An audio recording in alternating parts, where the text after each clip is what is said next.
Ja jums ir 24 miljoni eiro, tad ir iespēja uzbūvēt šādu stadionu ar 8300 skatītāju vietām. Vietējie gan saka, ka ir 9000 un viss ir pārdots. Tātad Horvātija-Latvija spēlē būs pilnas tribīnes.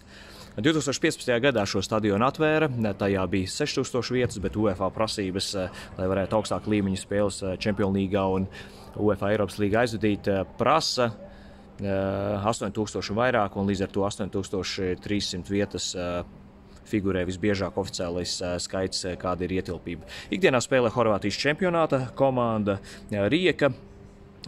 Šo stadionu sauc par Rujevica stadionu un ir ļoti skaistā gleznainā vietā, diezgan augstu kalnā Rijekas pilsētā.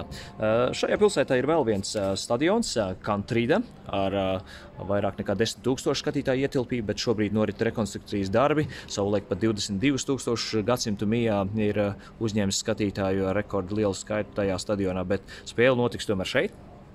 Arī ļoti jaukā, skaistā stadionā. Šeit mēs redzam jau arī Latvijas izlases treneri un arī spēlētāji ir ieradušies.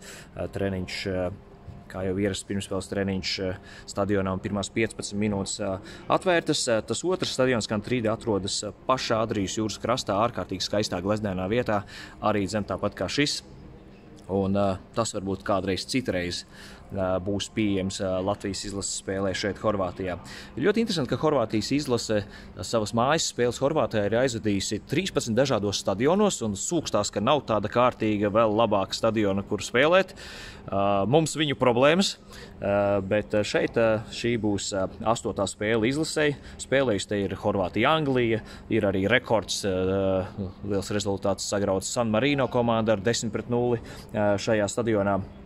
Un tāda vēsture kopš 2015. gada.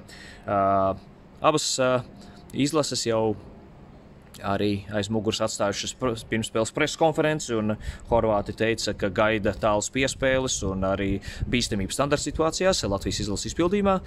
Savukārt Dainis Kazakievičs teica, ka mums ir gatavs plāns un gatavi rītdien to plānu arī realizēt. Kopumā lielos vilcienos visi spēlētāji ir gatavi, izņemot Sprūdu, un cits labākā gatavībā, cits sliktākā, bet pieejami ir komandai, trenerim, un arī treniņā to mēs varēsim noteikti redzēt. Un tad jau atliek pēdējā izvēle pirms spēles, kuri vīri nāks laukumā. Lieki bilst, ka Horvātija ir liela favorīta ar ļoti spilgtām zvaigznēm pasaules līmenī, un arī pēdējos gados izlases panākumi ir bijuši iespaidīgi pasaules kausā, jo īpaši. Un, kā teica Daličs, komandas galvenais treneris, tad tas cerams nepieradinās cilvēks līdzjutējus, bet cilvēks sapratīs, ka tas arī tomēr ir kaut kas ārkārtējs, ka tik veiksmīgs posms ir bijis Horvātijas izlasē. Šeit mēs esam augšā, tajā vietā, kur rītdien būs mana pozīcija. Komentētāja vieta, ekrāni pagaidām nav ieslēgti. Šeit ir redzams, ka arī spēles vipi, viesi arī ļoti labās pozīcijās būs rītdien, lai baudītu lielisku maču. Tiekamies Viaplay translācijā.